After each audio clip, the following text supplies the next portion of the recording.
Magandang araw sa inyong lahat. Welcome to my YouTube channel, Trending Pinas TV. Ito na ang hinihintay natin. Bakit silang lahat na sikat na tarot card reader ay iisa lang ang kanilang prediction? Si Vice President Sara Duterte ang maging susunod na pangulo sa ating bansa. Totoo kaya ito?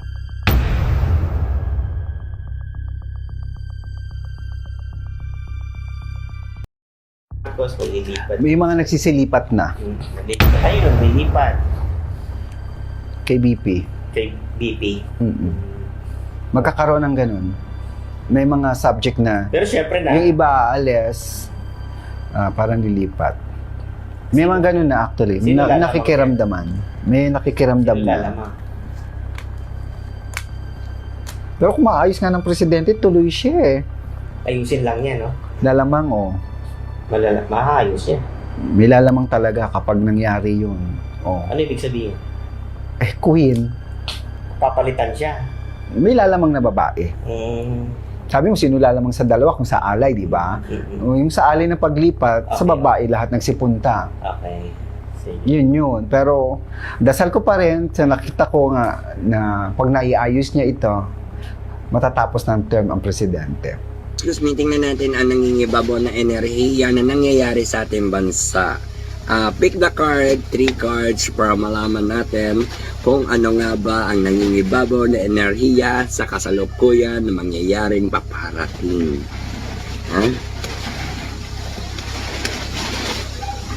Yan. Number 2, no? Nakaluhod, nahihirapan, naghahanda na ang lahat, ngunit hindi alam kung sino-sino ang mga kalaban. Kaya tandaan natin, sila-sila ay mag-aaway-away, sila-sila ay magsisisihan, at sila-sila rin ang mga maglalaglagan.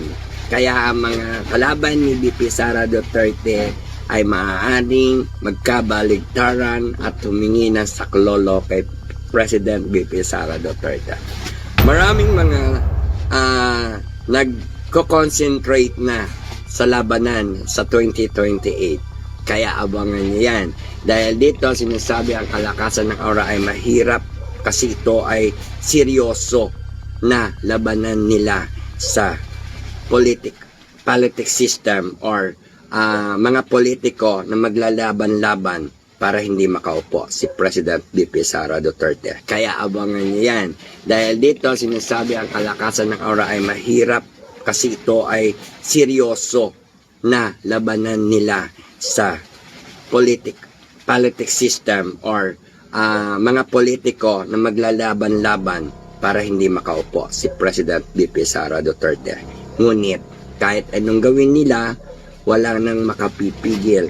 Ngunit mayroong makagagawa ng masama kay President BP Sara kung pupwersahin nila na talagang hindi na makatakbo si President BP Sara Duterte. Kaya suportado ng taong bayan ang ating President BP Sara Duterte. Ayan. At ang babae na pinipilit nilang itali at pagdusahin, ayan, ay makakalaya. Dahil isa ibinibintang dito sa babaeng ito po ay ang Vice President. Siya po itinatali, pinipiringan, pero siya po ay makakalaya dyan. Dahil malalaman na ang totoo na siya ay walang kinalaman sa anumang kalokohan tungkol sa mga budget. Yan po ay katotohanan. Ayan, nakita nyo nakapiring. Nakita nyo nakatali ang kanyang mata. Yun po ang ginagawa sa kanya. Pero sabi nga, ang universe ay magpapadala ng mga tunay na tao. Kahit ano pa ang problema, kahit ano pang itusok mo dyan. Ayan. Dito, marami ang magsasama-sama po para taong bayan po magsasama-sama muli. Para iangat ang pananalig natin na mabubuksan at mabibigyang hustisya kung nasaan talaga ang puro kaban po, puro pera. Grabe, yaman po pala ng Pilipinas. Is there a possibility of impeachment or removal from office? Okay. Spirit guide, is there a possibility of Sarah's impeachment or removal from office? Is there a possibility of impeachment or removal from office? Did you guys see that? That's a no. Okay, give me a big answer, please. Okay. So the question was, is there a possibility of impeachment or removal from office? So Pendulum said no. So that's a big no. Look at that, big no. Again po, tagabasa lang po ako.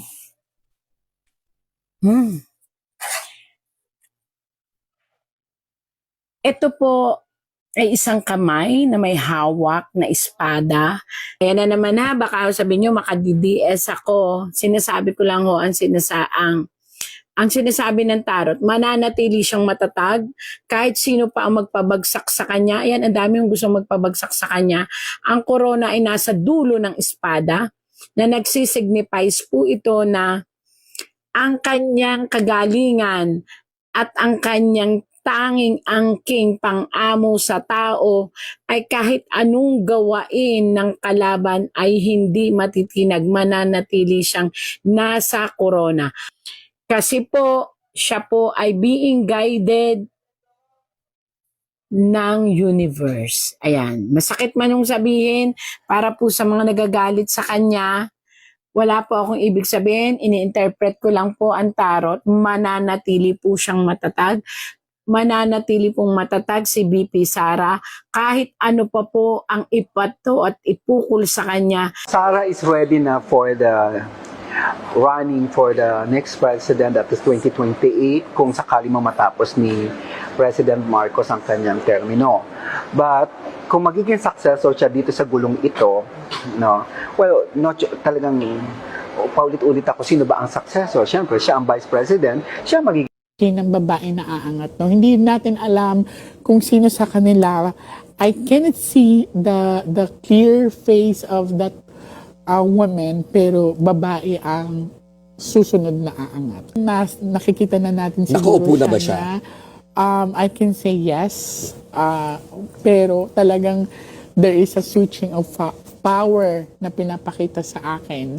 So way back pa yan ng 2023 na nagkaroon ako ng prediction. I had a dream kasi before na nasa crowd ako and I saw a woman na standing in front of us for the crowd na nagli-lead siya. Wow. Yun ang pinakita sa akin. Tagang lilinisin niya.